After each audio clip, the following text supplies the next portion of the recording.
What's up, guys? Today we are talking about 8 quotes from Rich Dad, Poor Dad that could literally change your life. One of my all-time favorite books. I actually just finished reading it today for the 5th time. Excited to share some insights with you. Let's go. All right, guys, as we get started today, I want to ask you to think of the most impactful piece of financial wisdom you have ever received. All right, I want you to take that piece and drop it down in the comments for me. I want to hear the best piece of financial advice you have ever heard or someone has ever told you. As I've been thinking about my financial journey a lot here recently, I remember my first exposure to finances was really through Dave Ramsey's stuff. A lot of my principles about staying out of debt and not using credit cards, and a lot of that came from what I heard from him at a very young age. The second person who really impacted me when it comes to finances is Robert, and I'm going to mispronounce his last name, so I'm not going to say it. The guy who wrote Rich Dad, Poor Dad.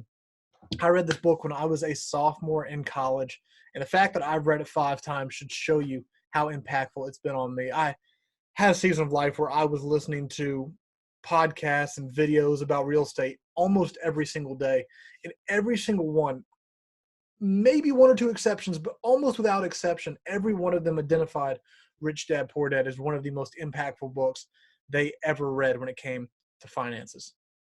So if you haven't read this book, I am looking at the inside cover of it right. Let's see if you can see that right there. This book cost me $5. There is not a better $5 that you could spend than to go on to Amazon right now. Pick this book up for dirt cheap. There's a link down in the description. Go pick up this book, tear through it. I read this in under 24 hours, and I am not much of a reader. You will love it. You won't be able to put it down. And even if you don't agree with everything, it's going to challenge the way you think, which to me is really the purpose of education, right? So I'm excited to share 8 of my favorite quotes from the book. I'll try to keep this video extremely succinct, and I won't go off on tangents too much, all right? But before I go any farther, if this is your first time here on the channel, my name's Jake. The purpose of this channel is to help Christians achieve financial freedom so they can more effectively fulfill the mission to which God has called them. The goal of this channel is talking about financial freedom. If you're ever going to develop financial freedom, you must develop streams of passive income. And we talk about ways you can do that through real estate, through stocks, through online business, specifically things like affiliate marketing. And in fact, right now I'm creating an affiliate marketing course. I'll put up in the top right-hand corner a link to that playlist. And I think as of right now, I have published 2 videos. 1 is scheduled and more will be coming out very soon. So feel free to go learn about affiliate marketing step by step, because this idea of developing passive income is what this book is all about. And if I go any farther, I'm going to get into the quotes, so I won't do that. All right, that is me. That is the purpose of this channel. Now, what you're here for, let's get into the top 8 quotes from Rich Dad, Poor Dad. So if you haven't read the book yet, the whole premise of the book is around the idea that Robert Kiyosaki, yeah, look at that, I got his name right. Robert Kiyosaki had 2 dads. One, his biological father, who was his poor dad, and the other who was his friend's dad, who he called his rich dad. So that being said, this is quote number 8. One dad had a habit of saying, "I can't afford it." The other dad forbade those words to be used. He insisted I ask, "How can I afford it?" One is a statement and the other is a question. One lets you off the hook and the other one forces you to think.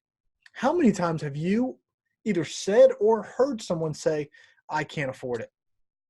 And the second you say that, you're not thinking about how you can. You're not trying to deal with the issue. You just act like this is a statement of fact and there's nothing that can be done about it, when in reality, there is always something that could be done about it.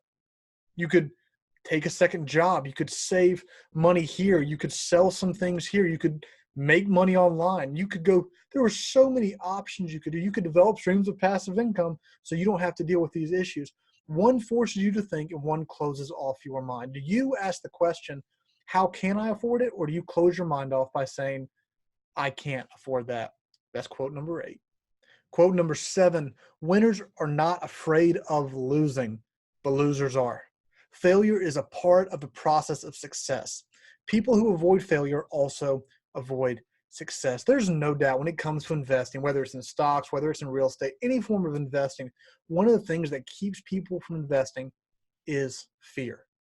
It's the inability to control their emotions because they're afraid that they're going to lose something. They're afraid of the risk. They're afraid of messing up and failing. But the reality is, there is not a single rich, wealthy, financially free individual on the planet who has not failed at some point. Even in the book, at one point, Kiyosaki talks about how 2 or 3 of his investments are usually home runs. The middle, like 6-ish, are usually about even, and then 2 or 3 are failures. But he says, I look at these failures, and my goal is to manage the risk. If you are afraid to fail, you're never going to win. Quote number 6: the poor and middle class work for money, while the rich have money work for them. Just the other day, I was making a video on investing for beginners. If you've never invested, a great way to get started is using the platform Acorns. In fact, if you look in the top right corner of your screen, I will give you a link to that video. But in that video, I brought up a reference from a book called The Richest Man in Babylon. And in that book, it's this series of parables about wealth. This older man telling parables to a younger man who wanted to become more wealthy. And he uses this phrase, you need to make money your slave. When you receive it, you don't spend it, you don't spit it out, you don't immediately start using it. Instead, you take this money and ask the question, how can this start making money for me? The poor middle class work for money, and typically they get this money and immediately spend it. The rich have money work for them. They understand that when money comes in, they need to then use that money to create more money. Guys, this is one that I'm actually incredibly passionate about because I believe the rich, middle class, and poor have very, very little to do with how much money you make and far more to do with the way you understand money. If you understand that simple concept, that when money comes in, I need to use that money to create more money, then you will inevitably be rich. Quote number 5, there is always risk. So learn to manage risk instead of avoiding it. The reality is, whether you invest or whether you just spend your whole life working, there is always risk. There's risk if you're going to get that pension down the road. There's risk if you're actually going to get Social Security or if the government's going to hold up their end of the deal. Little bit of risk there. There's risk if the economy turns bad and you get laid off and you have spent your whole life working for a job. Why not find opportunities to manage that risk? Because regardless of the way you choose to spend your life, there will be risk.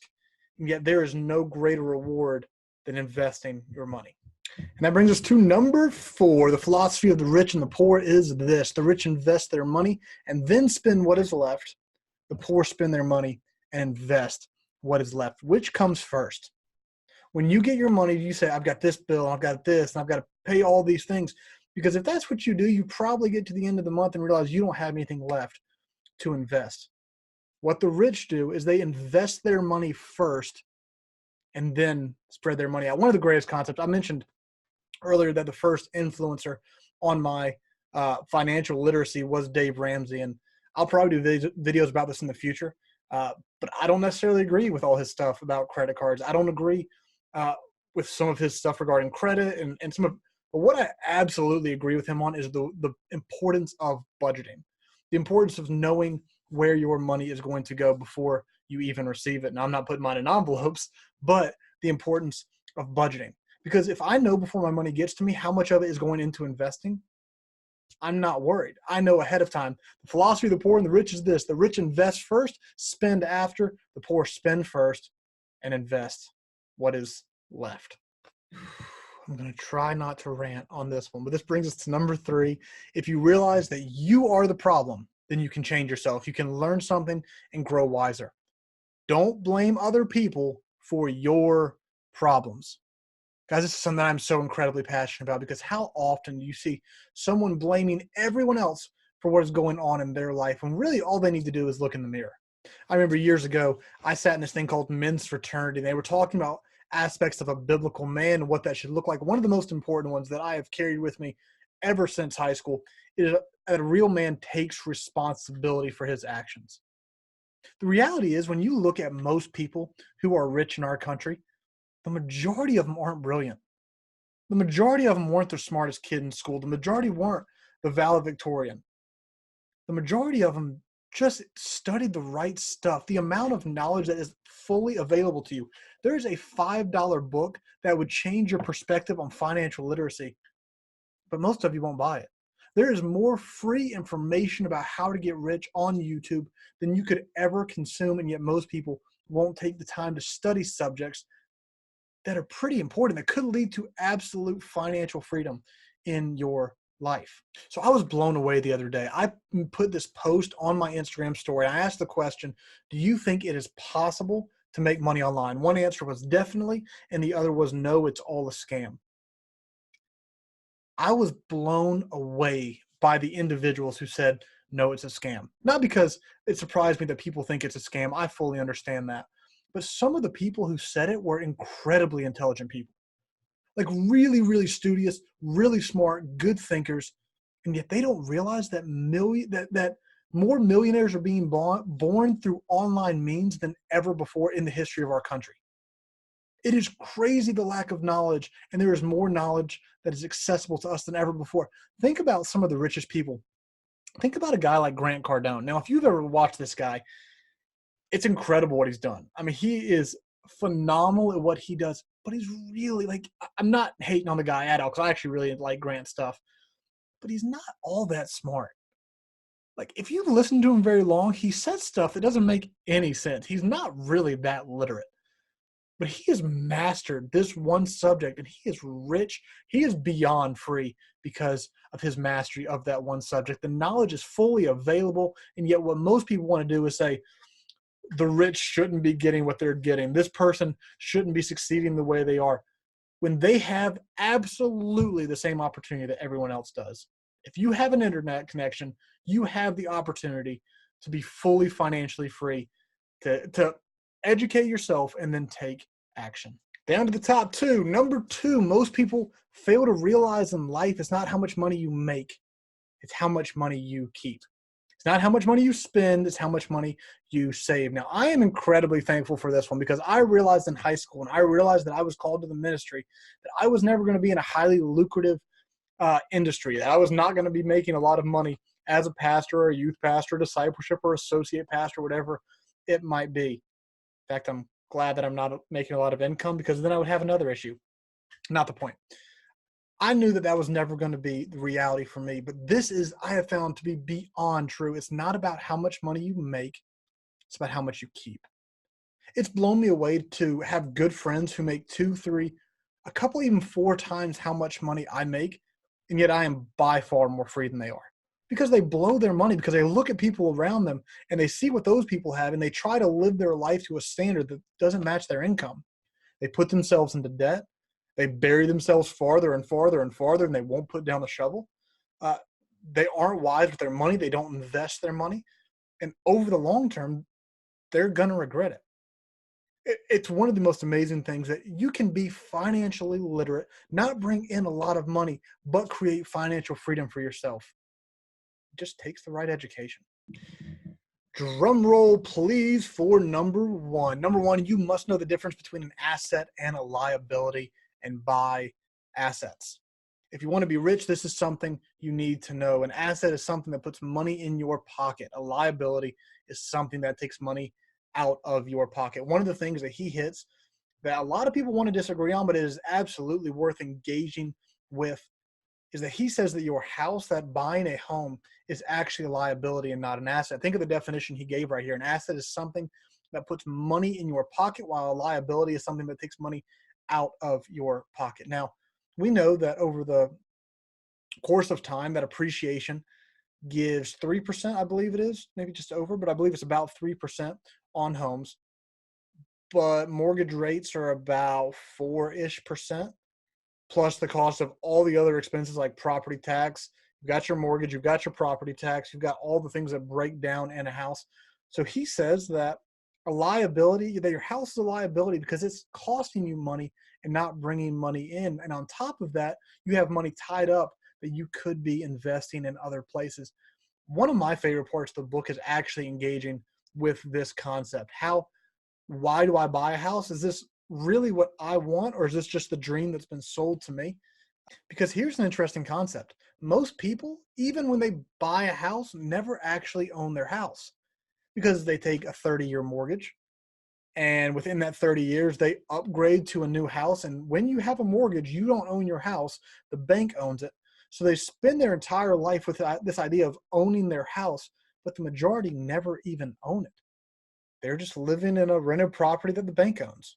So I love this quote because it encapsulates the whole book. What are you spending your money on? Are you spending it on junk? Are you spending it on doodads and trinkets and filling up your garage with stuff you'll never need? Are you spending it on things that are literally just going to cost you money, or are you spending your money on things that will bring a positive ROI, a positive return on investment? Are you making money your slave? An asset is something that puts money in your pocket, and a liability is something that takes money out of your pocket. Well, guys, I hope you enjoyed these 8 quotes. If you take them to heart, I really do believe they could change your life. But really, what I want to encourage you to do is go spend $5. In fact, I think on Amazon it might even be cheaper than that. And go get this book. The link is down in the description. You don't have to agree with everything. I don't actually agree with everything he says in there. He also has a great section on taxes, which I didn't even get into in this video. But the whole reason I encourage this book is, for most of you, is going to challenge the way that you have perceived finances your entire life. It's an incredible read. I highly, highly, highly recommend it if you haven't gotten that by now. So head down in the description and pick up your copy of Rich Dad, Poor Dad. Also, don't forget to drop in the comments and let me know what is the best piece of financial wisdom you have ever received, because I want to glean from that. Guys, thank you so much for checking out this video. Please do me a favor, hit the like, the subscribe, and the bell notification so you'll know when I publish more content for you guys. All of that's a blessing to me and allows me to produce more and more content. Hopefully that is beneficial and adds value to all of you. Thankful for all of you. Thank you for being a part of this community, and I will see you tomorrow for the next video. All right, so you've liked the video, you've subscribed to the channel, you're checking out 2 awesome videos and trying to decide which one you're going to do. Got a question for you while you're deciding. What is the color of a mirror? Enjoy thinking about that while you watch one.